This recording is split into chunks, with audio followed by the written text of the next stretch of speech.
आज काम निघालं तर निप्पाणीला. मग काय दुधाची 3 कामं आवरलो, सगळी दुकानातली दूध तीन टाकून झाली. गाडी काढल्याने हायवेला लागलो. पहिला हायवे काय आमच्या इथनं 2 किलोमीटर होता. NH4 हायवेला हे सापत्रीकरांचं काम चालू आहे बघा.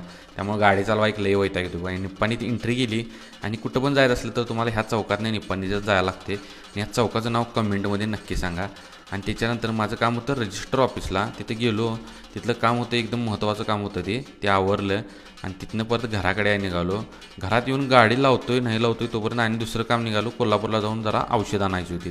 मग काय परत गाडी काढली, स्टार्टर मारला आणि गेलो. कोल्हापुरात एंट्री केली. कोल्हापुरात गेल्यावर इथला एक फील वेगळा, विषय हार्डच आहे इथला एक. आणि आज एक बसचा रूट झाल्यासारखा होता. कोगनोळी ते निप्पाणी, परत निप्पाणी ते कोगनोळी, कोगनोळी ते कोल्हापूर आणि परत कोल्हापूर ते कोगनोळी.